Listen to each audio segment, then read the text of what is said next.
Hello बच्चों, welcome to my channel Scoring Idea और मैं हूं आपका टीचर सौरभ। बच्चों, आज हम लोग गवर्नमेंट बजट जो है क्लास 12th के मैक्रो इकोनॉमिक्स का उसका सेकंड पार्ट करने वाले हैं, क्योंकि फर्स्ट पार्ट का वीडियो मैंने ऑलरेडी डाल दिया है जिसमें मैंने बेसिकली कॉन्सेप्ट्स जो थे वो पढ़ाया था। और आपको मैं थोड़ा सा इसको ब्रीफ कर देता हूँ कि उन कॉन्सेप्ट्स में हम लोगों ने बेसिकली बजट के जो हम लोगों का एक्सपेंडिचर और रिसिप्ट टाइप होते हैं, जो basically capital and revenue receipt, capital receipt, revenue expenditure, capital expenditure, ये सारी चीज़ें हमने जो उसमें थी जो था वो किया था। और उसके बाद इंपॉर्टेंस ऑफ गवर्नमेंट बजट वगैरह, ये सारी चीज़ें जो हम लोग basic concepts of government budget होता है हमने वो पढ़ा था।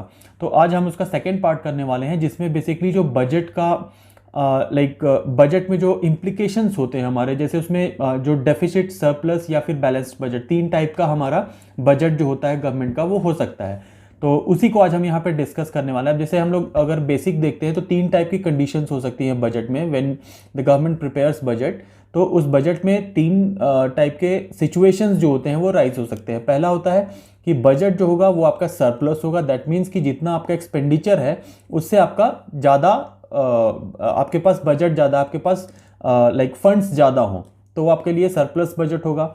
दूसरा आएगा कि आपका जितना एक्सपेंडिचर है उतना ही आपका रिसिप्ट होगा, तो उस केस में उसको हम बैलेंस बजट बोलते हैं।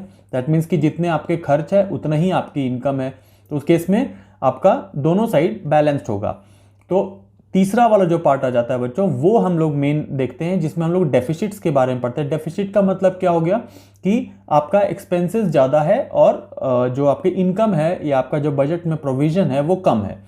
तो ये तीन कंडीशंस होते हैं। तो हम लोग इसमें बेसिकली जो आपके कोर्स में दिया हुआ है, क्योंकि सरप्लस वगैरह और गवर्नमेंट बजट में दूसरा जो पोर्शन होता है आपका जो बैलेंस बजट, वो उसमें कोई इम्प्लीकेशंस या उसमें कोई ऐसे पढ़ने वाली चीज़ नहीं होती है। तो मेनली जो पढ़ने वाली चीज़ होती है वो है आपका गवर्नमेंट बजट में जो डेफिसिट होता है, क्योंकि उसी के ऊपर आपको मेजर्स वगैरह ले रहे हैं। सरप्लस है तो कोई बात नहीं है, और नो प्रॉफिट नो लॉस जब होता है जैसे वाली कंडीशन होती है तो वो बैलेंस बजट हो जाता है कि आपके पास जितना एक्सपेंसेस है उतना ही आपके पास बजट है। तो इन दोनों में उतनी इम्प्लीकेशंस की ज़रूरत नहीं पड़ती है। मेन जो हम लोगों को पढ़ना होता है और उसके बेस्ड अपनी पॉलिसीज़ बनानी पड़ती है इकोनॉमी के लिए, वो होते हैं बच्चों डेफिसिट्स के बारे में। तो आज हम वही पढ़ने वाले हैं। तो इसको हम पहले समझ लेते हैं कि बजट डेफिसिट या बजटरी डेफिसिट होता क्या है। तो it refers a situation when budget expenditure of a government are greater than the government receipts। अब यहाँ पर देखिए हम दो चीज़ों की बात कर रहे हैं। पहला तो हम बात कर रहे हैं बच्चों, वो है हमारे बजट एक्सपेंडिचर का। दैट मीन्स कि हमारा जो एक्सपेंडिचर है, जो हमने एस्टिमेट लगाया है कि हमारा एक हमारा जो अभी करंट फाइनेंशियल ईयर जो स्टार्ट होने वाला है, क्योंकि बजट जो होता है वो हम लोग नॉर्मली फेब्रुवरी मार्च तक हम लोग पार्लियामेंट में जो होता है, हमारी कंट्री जो होती है वो प्रोड्यूस कर देती है, और वो 1 अप्रैल से जो होता है वो इफेक्ट में भी आ जाता है। तो हम लोग जो प्रिपेयर करते हैं तो हम लोग नेचुरली जो नेक्स्ट फाइनेंशियल ईयर है यानी 1 अप्रैल से लेके नेक्स्ट ईयर के 31 मार्च तक का बजट बनाते हैं। तो उस केस में जो हम लोगों ने रिसिप्ट्स और एक्सपेंडिचर दोनों का जो एस्टिमेट लगाया है उसकी कंडीशन को हम यहाँ कंपेयर कर रहे हैं। तो बजट डेफिसिट कब अराइज होगा? जब आपने एस्टिमेट लगाया कि आपका जो बजट एक्सपेंडिचर है वो बड़ा होगा एज कंपेयर टू जो आपके रिसिप्ट्स आने वाले हैं। दैट मीन्स कि कंट्री को एक फाइनेंशियल ईयर में जितना रिसिप्ट होगा, जितनी उसकी इनकम होगी, उससे अगर ज़्यादा एक्सपेंडिचर होने वाला है तो उसको हम बोलेंगे बच्चों बजट डेफिसिट। तो इसको अगर हम देखा जाता है यहाँ पर हम उसको अगर हम मैथमेटिकली लिखें तो budgetary deficit is equal to total is equal to, या फिर when it arises there will be the total expenditure and that will be greater than total receipt. इसका मतलब क्या हुआ कि आपके जो टोटल रिसिप्ट्स जितने आने वाले हैं अगले फाइनेंशियल ईयर में, उससे ज़्यादा आपने एस्टिमेट लगाया हुआ है कि आपका एक्सपेंडिचर होगा। दैट मीन्स कि आपको शॉर्टेज ऑफ फंड्स जो होता है वो आपको फेस करना पड़ेगा, अपने इकोनॉमी को फेस करना पड़ेगा। इसको हम बोलते हैं बच्चों बजटरी डेफिसिट। अब ये तीन टाइप के डेफिसिट्स जो होता है वो हम पढ़ते हैं। इसमें हमारा देखिए फर्स्ट जो है इसको हम बोलते हैं रेवेन्यू डेफिसिट। अब रेवेन्यू डेफिसिट का मतलब क्या होता है? जब हम लोग अभी ऑलरेडी इसमें फर्स्ट वाले पार्ट में जो उसका आई बटन में लिंक डाल दूंगा, वो आप जाके देख लीजिएगा उसको, पहला वाला पार्ट, तो आपको अच्छे से समझ में भी आ जाएगा। तो इसमें देखिए जब हम रेवेन्यू डेफिसिट की बात करते हैं तो यहाँ पर हम लोग चूंकि रेवेन्यू से रिलेटेड बात कर रहे हैं, तो यहाँ पर जो एक्सपेंडिचर और रिसिप्ट्स होगा वो भी रेवेन्यू एक्सपेंडिचर और रेवेन्यू रिसिप्ट्स के बारे में हम बात करते हैं। ठीक है, तो रेवेन्यू डेफिसिट जो होता है वो कब अराइज होगा, वो सिचुएशन कब आता है, जब आपका टोटल रेवेन्यू एक्सपेंडिचर जो होता है वो एक्सीड कर जाता है आपके रेवेन्यू रिसिप्ट से। दैट मीन्स कि रेवेन्यू जितना गवर्नमेंट के पास आने वाला है उससे कहीं ज़्यादा रेवेन्यू एक्सपेंडिचर हो जाएगा गवर्नमेंट का, यानी रेवेन्यू को जनरेट करने में उससे ज़्यादा खर्च हो जाएगा। फॉर अब इसको आप एक नॉर्मल सिचुएशन में देख लीजिए कि आप कोई चीज़ लाइक आप सपोज आप इसको इस टाइप से समझ लीजिए कि आप सपोज 500 रुपीज़ कमाने के लिए घर से निकलते हैं और आपका उस कमाई करने के लिए आपके 600 रुपये खर्च हो जाएं, उस 500 रुपये को कमाने के लिए आपको 600 रुपये खर्च हो जाएं, तो ये वो वाली सिचुएशन है। इसका मतलब कि आपका जो रिसिप्ट होगा रेवेन्यू का वो कम आएगा, लेकिन उसके ऊपर जो एक्सपेंडिचर होता है वो ज़्यादा हो जाएगा, तो उसको हम बोलेंगे बच्चों रेवेन्यू डेफिसिट। ये हमारा पहला होता है। तो अब इसके हम जो इम्प्लीकेशंस हैं उसके बारे में पढ़ लेते हैं हम लोग कि बेसिकली इसके इम्प्लीकेशंस लाइक क्या क्या इंपॉर्टेंट पॉइंट्स हमको देखना होता है when there is a situation of revenue deficit, क्यों होता है, क्या होता है, ये सारी चीज़ें। तो अब इसमें देखिए सबसे पहला जो है बच्चों इम्प्लीकेशन वो है, ये क्या शो करता है, a high revenue deficit shows fiscal indiscipline, मतलब ये बताता है आपको like it's a kind of indicator that shows your fiscal indiscipline. अब यहाँ पर इनडिसिप्लिन फिस्कल का मतलब क्या होता है, देखिए हमारी जो पॉलिसीज होती हैं उनमें जो भी क्राइसिस होता है लाइक उसमें जो भी प्रॉब्लम्स होती हैं, ठीक है, उनको हम बेसिकली उनको हम इनडिसिप्लिन बोलते हैं। तो अब यहाँ पर देखिए फिस्कल वर्ड है, तो आप लोगों ने लाइक इससे पहले जो मनी इन बैंकिंग पढ़ा था उसमें जो हम लोगों ने आरबीआई वाला जो पार्ट पढ़ा था तो उसमें हमने देखा था कि बेसिकली हमारी पॉलिसीज जो होती हैं बच्चों वो दो टाइप की होती है, एक होता है हमारा मॉनेटरी और दूसरा होता है फिस्कल। ठीक है, तो मॉनेटरी पॉलिसी जो होता है वो कौन हैंडल करता है बच्चों, आरबीआई। ठीक है, तो यहां पर तो वो सिचुएशन है नहीं कि हमारा आरबीआई का कोई मैटर यहां है, यहां पर आता है बच्चों फिस्कल। फिस्कल मतलब होता है जो आपका सेंट्रल गवर्नमेंट बनाती है। ठीक है, सेंट्रल गवर्नमेंट, यानी this is all related with tax. ठीक है, आरबीआई का जो होता है वो नॉर्मली किसके ऊपर हम जो पॉलिसीज होती हैं वो इंटरेस्ट के ऊपर होता है, इंटरेस्ट रेट्स।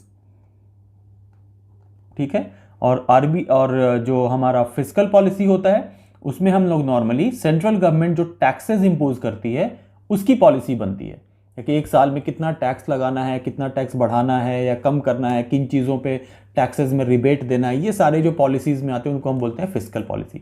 तो यहाँ पर देखिए फिस्कल इनडिसिप्लिन को शो करता है, तभी आपका रेवेन्यू डेफिसिट राइज होगा। क्यों होगा, क्योंकि गवर्नमेंट ने टैक्स स्ट्रक्चर को मैनेज नहीं किया, यानी टैक्स गवर्नमेंट के पास जैसे आपका रेवेन्यू कब आएगा यार, आपका रेवेन्यू ज़्यादा खर्च हो जाएगा, इसका मतलब ये है कि रिसिप्ट आपका कम हुआ और आपका एक्सपेंडिचर ज़्यादा हो रहा है, तो वो कब अराइज होगा, वो कंडीशन कब आएगी, जब आपके जो फिस्कल पॉलिसी है उसमें कहीं ना कहीं पर कोई ना कोई शॉर्टकमिंग हो।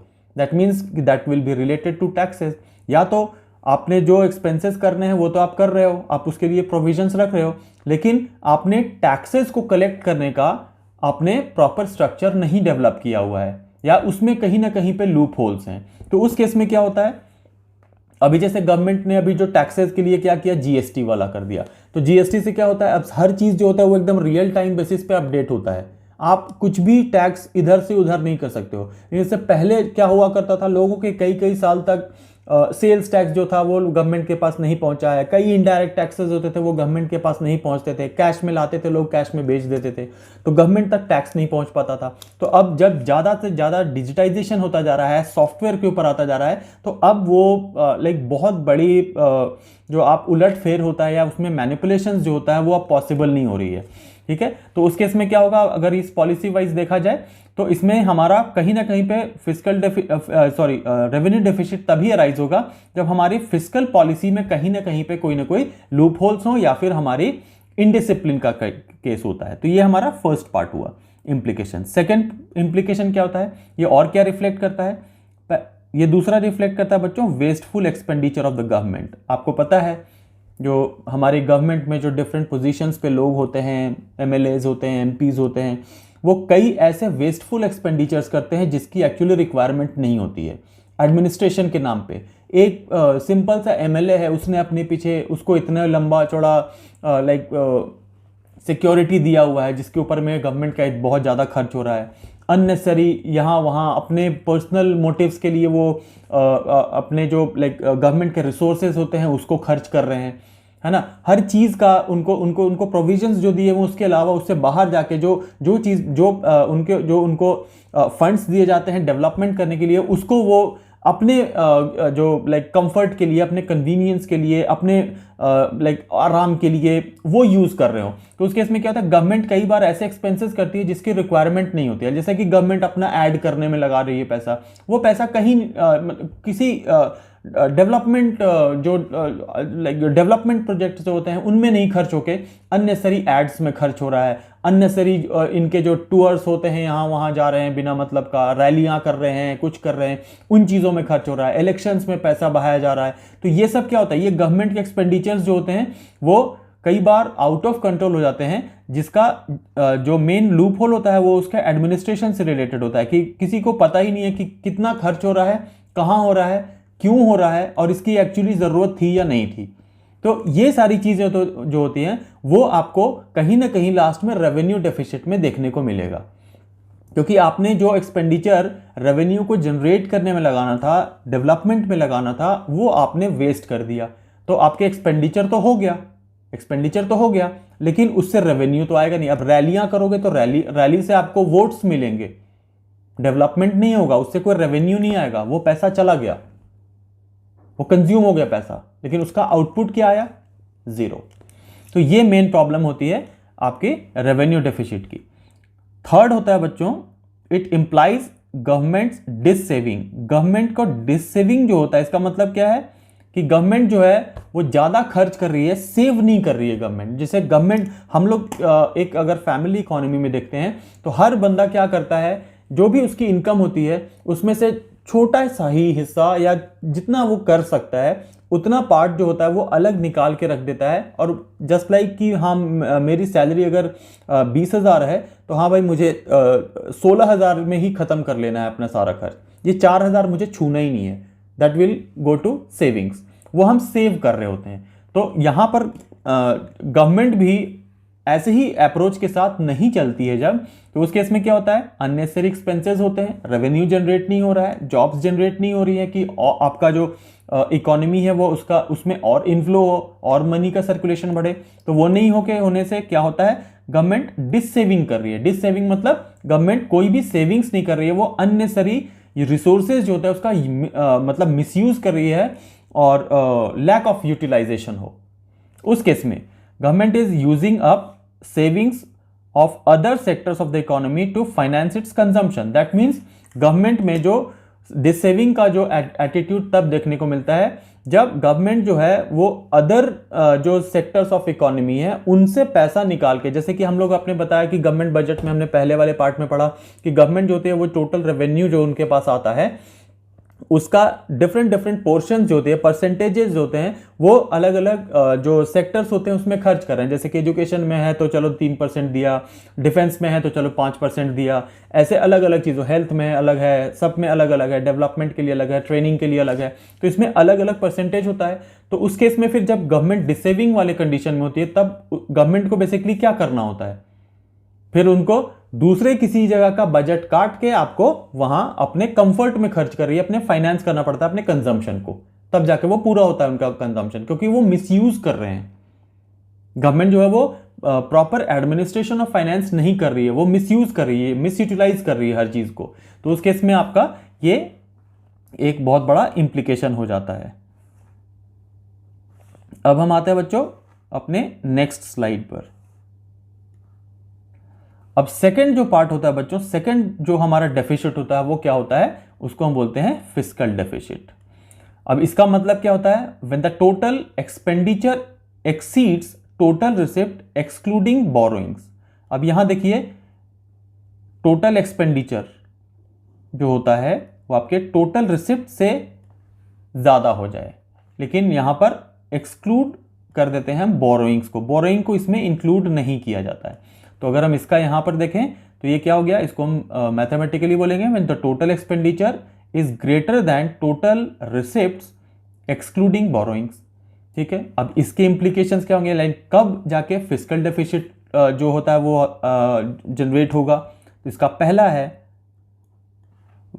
कि जब इसके इम्प्लीकेशन में कि इसका जो आउटकम होगा जब आपका फिस्कल डेफिसिट होगा किसी इकोनॉमी में, तो उस केस में इकोनॉमी के ऊपर में इन्फ्लेशनरी प्रेशर होगा।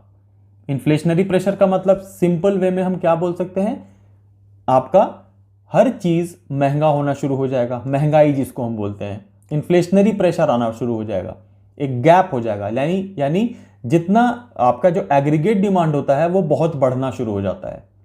तो उस केस में क्या होता है, इन्फ्लेशन आ जाता है, क्योंकि एग्रीगेट डिमांड बढ़ने की वजह से क्या हो जाएगा कि आपका सप्लाई नहीं है उतना, तो चीजें महंगी हो जाएंगी। एग्रीगेट डिमांड और एग्रीगेट सप्लाई का एक कॉन्सेप्ट होता है जो हमारा एक अलग ही चैप्टर है, उसको हम लोग सिंपल लिखते हैं कि जब इकोनॉमी इक्विलिब्रियम में होता है तो उस केस में एडी और एएस यानी एग्रीगेट डिमांड और एग्रीगेट सप्लाई इक्वल होना चाहिए, तभी हम बोलते हैं इकोनॉमी जो है वो इक्विलिब्रियम में है। लेकिन जब ये एग्रीगेट डिमांड एग्रीगेट सप्लाई से बड़ा हो जाए तो इसका मतलब क्या हुआ कि मार्केट में डिमांड बहुत ज़्यादा है, किसी अलग अलग चीज़ों की, हर कमोडिटी की डिमांड बहुत ज़्यादा है, but according to that figure हम उसको सप्लाई नहीं कर पा रहे हैं। तो इसका मतलब क्या हुआ, जैसे बोलते हैं कि जब आप मार्केट में जब जाते हैं तो जब नॉर्मल मार्केट होता है तो हर चीज़ अपने नॉर्मल रेट पे चल रही होती है। जैसे ही शॉर्टेज होता है या कोई चीज़ की डिमांड बढ़ जाती है, जैसे फॉर एग्जांपल जब आप मिल्क लेने जाते हो या कुछ लेने जाते हो तो नॉर्मल डे टू डे उनको पता है कि उनको कितना कंजम्पशन होगा, वो उतने पैकेट्स मंगवा लेते हैं। और जैसे ही मान लीजिए कोई फेस्टिवल आता है, सडन पता है कि वो डिमांड बढ़ जाएगा वहाँ पे, उस केस में अगर वो कम पैकेट्स रखें तो क्या होगा, वो चाहें तो उसको ब्लैक कर सकते हैं। हालांकि ऐसा होता नहीं है, बट ऐसे बहुत सारी चीज़ें होती हैं जब आपका वो चीज़ें ब्लैक में बिकनी शुरू हो जाती हैं, क्योंकि वो जितना डिमांड है, जितने लोग आके कंज्यूमर्स मांग रहे हैं उतना हम पूरा ही नहीं कर पा रहे हैं। तो उस केस में क्या होगा, वो सेलेक्टिव कंज्यूमर्स जो होंगे उनको देंगे, उस केस में वो उनसे ज़्यादा चार्ज करेंगे और चीज़ों का प्राइस बढ़ना शुरू हो जाएगा। जैसे आपने देखा होगा अभी 2-3 सालों से कई बार इस टाइप का साइकिल आता है कि कभी दाल जो है वो अचानक से एकदम आउट ऑफ कंट्रोल रेट हो जाता है, कई बार ऑनियन जो प्राइसेस होते हैं वो बहुत ज़्यादा बढ़ जाते हैं। तो क्या उस समय ऑनियन का कंजम्पशन रुक जाता है? नहीं। जो लोग ले जाते थे पहले 1 kg लेके जाते थे, वो मे बी 250 ग्राम लेके जाएं, 1 पाव लेके जाएं, उसको 2-2 दिन चलाते हैं। लेकिन जो सेलर होता है यानी जो फ्रूट या जो वेजिटेबल वाले जो वेंडर्स होते हैं, उनको किसी चीज़ की टेंशन नहीं होती कि वो अगर 100 रुपये किलो भी प्याज होता है तो उनको पता है कि मैं जितना भी लेके आऊँगा वो बिक जाएगा, क्योंकि एक मिडिल क्लास या लोअर मिडिल क्लास वाला नहीं भी लेके जाएगा, तो एक गाड़ी आके रुकेगी, बड़ी गाड़ी, और वही 5 kg प्याज जो होगा वो लेके चले जाएंगे, क्योंकि वहां पे सेलेक्टिव लोग जो होते हैं वो खरीदने वाले होते हैं। तो उस केस में क्या होता है, ओवरऑल प्राइस बढ़ जाता है चीजों का। तो उस केस में क्या है, डिमांड जो होता है वो बढ़ता चला जाता है और सप्लाई आपका कम होता है, तब ये कंडीशन आती है। ठीक है, तो ये हमारा इन्फ्लेशनरी प्रेशर हो गया। सेकेंड हो गया इसका implication, country has to face debt trap. अब देखिए, एग्रीगेट डिमांड आपका बहुत ज्यादा हो गया है, ठीक है, कंट्री के पास पैसा है नहीं, इकोनॉमी में आपके डेफिसिट में चल रहा है, क्या करना पड़ेगा आपको, उसको फंड करना पड़ेगा। फंड कहां से करेंगे आप, जब आपके पास रेवेन्यू ही नहीं है तो आपको फोर्स होना पड़ेगा कि आप डेट लें, लोन लें। जैसे कि आप कई कंट्रीज में आप देख चुके हो, ऐसे बहुत इकोनॉमी जो है डिस्टेबलाइज होती जा रही हैं, जिसकी वजह से उनका जो फॉरेन डेट होता है वो बढ़ता चला जा रहा है। पाकिस्तान में भी ये प्रॉब्लम है बहुत ज़्यादा, उनके डेफिसिट्स बहुत ज़्यादा हाई हो गए हैं, तो वहाँ पे महंगाई जो है वो इतनी आउट ऑफ कंट्रोल हो गई है कि उनको डेट को चुकाने के लिए भी डेट लेना पड़ रहा है।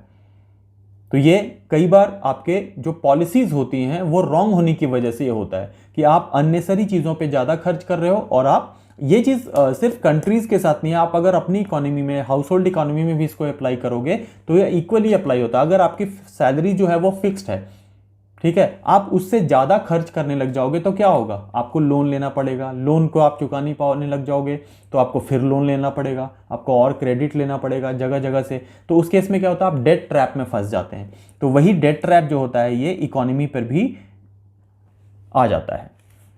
थर्ड कंडीशन क्या है बच्चों, it reduces the future growth and development because the economy is already clutched into debt trap. Economy debt trap में फंस जाएगी तो आपका फ्यूचर, आपका जब प्रेजेंट ही सिक्योर्ड नहीं है तो फ्यूचर एंड डेवलपमेंट और ग्रोथ तो आप छोड़ दो। तो इसका मतलब क्या हुआ कि आप डेट में फंसे रहते हैं तो नेचुरली आप अपने आगे का फ्यूचर नहीं देख सकते हैं, आप डेट में ही उलझे रह जाओगे। इसका किसी तरह इंटरेस्ट चला जाए, इसका प्रिंसिपल किसी तरह चुका लें, ये इसी में आप रह जाओगे, तो आप डेवलपमेंटल पॉलिसीज़ पे क्या काम करोगे, आपके पास पैसा ही नहीं है। तो इस वजह से लोग बोलते हैं ना, वो पुराने लोग जब बोलते थे कि भाई उतने ही पैर फैलाना चाहिए जितनी लंबी चादर है आपकी, तो वो गलत नहीं था, वो उसके पीछे बहुत बड़ा मीनिंग है लाइफ का। आपका कहने उनका कहने का ये मतलब होता था कि आपके पास आप जितना अफोर्ड कर सकते हो उससे कम खर्च करो, थोड़ा सेव करो, ताकि जब भी आप कोई प्रॉब्लम में फंसो तो उससे आप एटलीस्ट उसको मीटअप कर पाओ। बट जो कंट्रीज़ या जो इकोनॉमीज़ या जो घर, हाउस होल्ड्स या इंडिविजुअल्स ये चीज़ों को इग्नोर करते हैं, उनका लास्ट में डेट ट्रैप होना फिक्स्ड है। ये सारी आपके गवर्नमेंट की पॉलिसीज़ या डिस्टेबलाइज्ड गवर्नमेंट या रॉन्ग पॉलिसीज़, इनसे वजह से होता है, या रॉन्ग एडमिनिस्ट्रेशन ऑफ फाइनेंस, ये सारी कंडीशंस जब आती हैं तो आप डेट ट्रैप में फंस जाते हैं। लोन पे लोन लिए जा रहे हो और आपका जो क्रेडिट है वो बढ़ता जा रहा है, आप रिपेमेंट्स जो होता है, आप जितना रेवेन्यू होता है वो एक्सपेंडिचर में डेवलपमेंट में खर्च करना चाहिए, वो आप लोन चुकाने में कर रहे हो, डेट उतारने में कर रहे हो, तो आपका डेवलपमेंट जो होता है वो हैम्पर हो जाता है। थर्ड होता है हो गया। फोर्थ हो गया हमारा बच्चों, it increases liability of the government, यानी लाइबिलिटी जो होती है वो बढ़ती जाती है। दैट मीन्स सिंपल सी बात है, लाइबिलिटी और एसेट्स आप अकाउंट्स वाले बच्चे बहुत अच्छे से समझते हैं, और इवन आफ्टर स्टडिंग इकोनॉमिक्स अब जो ह्यूमैनिटीज़ वाले बच्चे हैं वो भी अच्छे से समझ लेते हैं कि लाइबिलिटी और एसेट्स ये दो बहुत इंपॉर्टेंट चीज़ें होती हैं किसी भी बिजनेस के लिए, किसी भी इंडिविजुअल के लिए, या फिर हमारी गवर्नमेंट या इकोनॉमी के लिए। लाइबिलिटी क्या होता है बच्चों? जब आपको किसी को पे करना होता है, आपके ऊपर एक बर्डन होता है। Liability is a kind of burden, हमारे ऊपर एक बर्डन है कि आपने क्रेडिट कार्ड महीने भर यूज़ किया, अब आपको उसका बिल पे करना पड़ेगा। उस समय तो बहुत मज़ा आ रहा था कि अभी जेब से पैसा नहीं जा रहा है भाई, चलो फटाफट स्वाइप करते जा रहे हैं और ख़रीदते जा रहे हैं सामान। अब लास्ट में जब उसका डेट आएगा तब आपको पे करना पड़ेगा, दैट इज़ अ लाइबिलिटी। आपने प्रोडक्शन करना है, आप रॉ मटेरियल उठा के ले आते हो क्रेडिट पे, प्रोडक्शन शुरू करते हो, अब आपको पता है कि 3 महीने तक प्रोडक्शन चलेगा, 3 महीने के बाद ही आपके पास पैसे आएंगे। अब आपके ऊपर सर पे एक 3 महीने के लिए टेंशन है कि इसको किसी तरह उतारना है। 3 महीने तक के लिए आपने उसका क्रेडिट पे सामान लिया हुआ है, उसको आपको रिपे करना है, that is a kind of burden. आपने घर खरीद लिया, 20 साल तक लोन चुका रहे हो, वो आपके ऊपर बर्डन है। आपने गाड़ी खरीद लिया, आपने महंगे मोबाइल्स गैजेट्स खरीद लिए ईएमआई पे, वो आपके ऊपर एक तरह से लोन जो होता है वो अब बर्डन हो जाता है। हर महीने आपको ईएमआईज चुकानी है। अभी कोरोना के टाइम पे लोगों को कितनी दिक्कत हुई, जिनको ईएमआईज भरना पड़ रहा था, तो उनको कितनी ज़्यादा दिक्कत हुई कि उनकी जॉब चली गई, कई लोगों के जॉब में से सैलरी कट करके मिलने लगा। तो ऐसे बहुत सारे जो फाइनेंशियल प्रॉब्लम्स आई थी लोगों के साथ। तो ये जो होता है बेसिकली आपका लाइबिलिटी जो होता है बढ़ाता जाता है, मतलब ये बढ़ रहा है, ये शो करता है आपका। और फिफ्थ जो है बच्चों वो है it increases foreign dependence. Foreign dependence का मतलब क्या है? जब आपको डेफिसिट होगा, फिस्कल डेफिसिट होगा, तो नेचुरली आपको लोन लेना पड़ेगा। लोन आप लोगे कहाँ से? लोन आप कहाँ से लोगे? अगर आपके कंट्री आपके आरबीआई के पास होता तो आरबीआई आपको ऐसे ही लोन दे देता, तो नहीं। आपने इतना एक्सपेंडिचर कर दिया, आपने इतना मिसयूज कर दिया फाइनेंसेस का कि अब आपके ऊपर इतना लोन आ गया, मतलब लोन हो गया कि उसको इवन रिपे करने के लिए या फिर अपने फॉर द टाइम बीइंग आपको कंजम्पशन को मीटअप करने के लिए आपको फॉरेन कंट्रीज़ के ऊपर डिपेंड करना पड़ता है। जैसे आपको वर्ल्ड बैंक से इंस्टीट्यूशंस जो हैं फॉरेन में कंट्रीज़ के, अगर आप कोई भी इकोनॉमी जो होती है वो 2 टाइप से लोन ले सकती है। पहला तो वो किसी अदर कंट्री के गवर्नमेंट से भी लोन ले सकती है, अगर अब उनके बायलैटरल एग्रीमेंट्स वगैरह हैं तो। कई बार कुछ रीजनल ऑर्गेनाइजेशंस होते हैं वो आपस में एक दूसरे को लोन दे देते हैं। या फिर आपको इंटरनेशनल मॉनेटरी ऑर्गेनाइजेशंस जो हैं, जैसे कि आईएमएफ हो गया, वर्ल्ड बैंक हो गया, ऐसे बहुत सारे इंटरनेशनल जो आपके बॉडीज़ हैं, उनसे आपको लोन लेना पड़ेगा। अब वो जो लोन देते हैं उसके ऊपर में आपको डिपेंड करना पड़ता है उनके ऊपर कि वो जो कंडीशंस आपके ऊपर लगाएंगे वो आपको मानना पड़ेगा। आपको जो कोलैटरल रखने के लिए बोला जाएगा, कोलैटरल मतलब हो गया जो आप सिक्योरिटी रखते हो। कई बार आपको लोन जो मिलता है वो आपको कई कंडीशंस के बाद भी मिल जाता है कई बार, और कई बार आपको वहाँ पर अपना गोल्ड रखना पड़ता है, या आप अपने स्टॉक जो होता है वो रखते हो, या लाइक अदर टाइप के सिक्योरिटीज़ जो होते हैं वो आपको वहाँ पर एज अ कोलेटरल रख के तब आपको लोन दिया जाता है, depending upon the like countries और उसका जो क्या इंटरनेशनल लाइक जो इमेज क्या है या उनके जो क्रेडिट का जो क्रेडिबिलिटी होता है वो कैसा है, इसके ऊपर डिपेंड करके उनके ऊपर कंडीशंस जो होते हैं वो लगाए जाते हैं। तो ये हो गया बच्चों फिस्कल डेफिसिट का पार्ट। अब थर्ड जो होता है वो है हमारा प्राइमरी डेफिसिट, और यही तीसरा है लास्ट हमारा प्राइमरी डेफिसिट। अब हम क्या करते हैं, जब दोनों का ये निकालते हैं, लाइक दोनों डेफिसिट्स जो होते हैं वो हम अगर कैलकुलेट कर लेते हैं तो इससे हमारा निकलता है प्राइमरी डेफिसिट। अब प्राइमरी डेफिसिट का मतलब क्या होता है, ये सिंपल फॉर्मूला है, इसमें आपको ये दोनों जो डेफिसिट्स होते हैं उसका जो बैलेंस होता है उसी को हम बोलते हैं प्राइमरी डेफिसिट। ठीक है, यानी अब यहाँ देखिए जो आपने प्राइमरी डेफिसिट निकालना है तो उसमें क्या करना होगा, आपको फिस्कल डेफिसिट आपने कैलकुलेट कर लिया, फिस्कल डेफिसिट में से आपको इंटरेस्ट पेमेंट जो होता है वो आप माइनस कर देते हो। दैट मीन्स कि आपने जितना लोन लिया है उसके ऊपर आप जो इंटरेस्ट पे कर रहे हो, तो प्राइमरी डेफिसिट मतलब ये आपको फिस्कल डेफिसिट जो कैलकुलेट हुआ उसमें से आप इंटरेस्ट पेमेंट अगर हटा देते हो, माइनस कर देते हो, तो जो बचता है वो आपका होगा फिस्कल डेफिसिट। अब ये क्या इंडिकेट करता है, ये इंडिकेट करता है how much of the government's borrowing are going to meet expenses other than the interest payment. इसका मतलब ये हुआ कि इंटरेस्ट पेमेंट तो अलग ही चीज है, ठीक है, इंटरेस्ट पेमेंट तो है ही, गवर्नमेंट ने जो बोरो किया है उसमें इंटरेस्ट पेमेंट के अलावा, इंटरेस्ट पेमेंट को छोड़ के कितने लाइक जो कंजम्पशन है उसको या एक्सपेंसेस है उनको मीट किया जा सकता है, ये बताता है आपका प्राइमरी डेफिसिट। दैट मीन्स ये आपको इंस्टेंटली ठीक करना बहुत इंपॉर्टेंट है फॉर लॉन्ग रन। ठीक है, इंटरेस्ट पेमेंट तो जाएगा ही जाएगा, क्योंकि जैसे आपको भी लोन मिलता है कई बार, तो देखिएगा कई बार लोन मिलेगा आपको, जैसे अगर आपको कोई बैंक लोन देता है, सपोज आपका 5,000 रुपये का लोन आपने लिया, तो 5,000 आपको इंस्टेंट नहीं मिलता, पहला ईएमआई आपका या इंटरेस्ट जो पार्ट होता है वो पहले काट के फिर आपको वो डिडक्ट करके दिया जाता है। वो तो आपका इसका मतलब जब से आपका लोन शुरू हुआ वो इंस्टेंटली स्टार्ट हो जाएगा, आपका ईएमआई जाना शुरू हो जाएगा नेक्स्ट मंथ से, और उसमें आपको काट के ही मिलेगा पहला पैसा। इंटरेस्ट आपका पहले मंथ का जो इंटरेस्ट होता है वो पहले ही उसमें से माइनस कर लिया जाता है। तो वही चीज़ यहाँ पर है कि इंटरेस्ट पेमेंट तो जाएगा ही जाएगा, जो आपने बोरोइंग्स जो है, गवर्नमेंट के बोरोइंग्स जो हैं, जितना बोरो गवर्नमेंट कर रही है, वो पहली बात तो ये होता है कि गवर्नमेंट बोरो क्यों कर रही है, वो एक्सपेंसेस को मीट करने के लिए, क्योंकि कई बार ऐसी कंडीशंस आ जाती हैं गवर्नमेंट के पास, क्योंकि हमारा जो कंट्री है वो आपको पता है कि आपके पास इनकम हो या नहीं हो, आपका एक ऐसा सेक्शन ऑफ सोसाइटी है जिसको आपको सब्सिडीज या फिर उनको आपको फ्री ऑफ कॉस्ट जो राशन है ये चीज़ें देनी ही पड़ेंगी, बिकॉज आप इतने बड़े पॉपुलेशन को आप ऐसे ही मरने के लिए नहीं छोड़ सकते भूखे।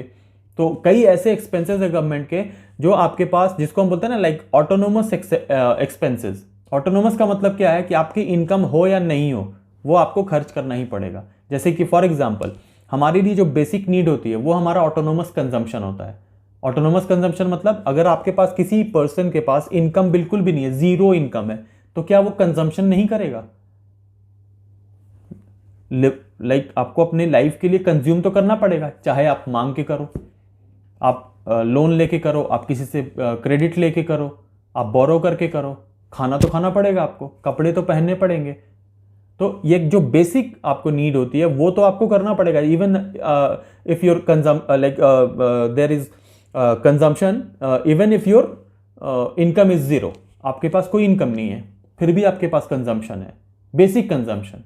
उस समय आप कुछ अपने रिक्रिएशन के बारे में या मौज मस्ती के बारे में हम नहीं सोच सकते, बट बेसिक नीड्स जो होती है वो आपको सेटिस्फाई करनी पड़ेगी, चाहे आपके पास इनकम है चाहे नहीं है। तो इसीलिए गवर्नमेंट कुछ ऐसे एक्सपेंसेस होते हैं जिसके ऊपर गवर्नमेंट को खर्च करना ही पड़ता है। And sometimes government is forced to take loans from the other countries और other international bodies just to meet those expenses.